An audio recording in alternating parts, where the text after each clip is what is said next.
اف دما نزی ساله که دبه جبر ویروس کرونا اف دری سنوری هاتیه گرتن. به بریار وزارت نافو، بریار هاتیه دان دروازه سنوری سرزیری دیگل باکور کردستان و ترکیه دی سامپریو گشتیاران دا بتفکرن. لیل گوری بکارینان مرج و شرطن تندرستیه. ریوبر نحیقانی ماسراتگهی نه همو آماده کاری جبوی و پروسه هاتی نکرن.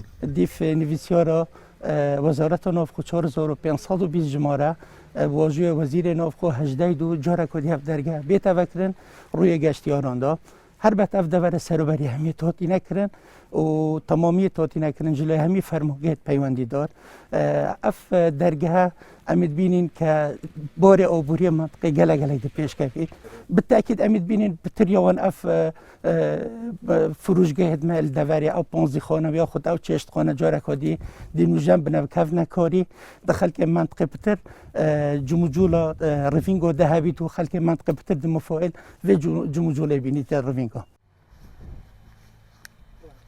خالص نوریا سرزیری کد که ود نوبر هرما کردستان ولات ترکیه دا یک جدورین سنورین گرینگه. زیدباری که خالا سرزیری نبازرگانی و زیدتر جوی مرمین گشتاری تبکارینان لی ولاتی پریاتورون بیلین بچوک روژانه کلو پلان در بازی باشور با کوره کردستانت کن. اجبر ویجی خلک وان دوران وکر ناویره بخیر و برد زانن و دا خواست دکن که افریه ببیتره که بازرگانی. و خلک دوره گلگ باشه و خلک دپیجید حکر بهت وکرن ام همی حست کن هولاد همی حست کن و جیرو جیارا خلکیش بلکی ده چتر لهید دکاندار دیشول کرد هولاتی دیشول کرد خلکی که هی به موچو اوادی ده به اداره خو کرد یعنی اف درگه بوما و ببیتن ده بوما گلکا باش بید بو خلکی که ده باش بیتن ام حسن کوچوا درگه ابراهیم خلیل 24 ساعت یه وکیلیه ام حسن درگه ماجی 24 ساعت یه وکیلی بیتن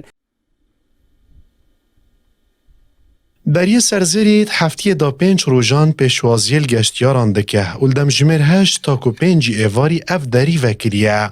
اجبر وجدا خاصه تکرن که اف دری ببیت 24 دم جمیری.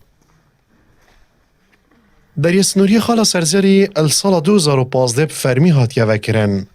اجبریا کرونای روزانه نوبرا 500 تا 1500 گشتیاران ادوی خالا سنوری دا در بازی ولات ترکیه بون. مسعود محمد کردستان 24 دهوک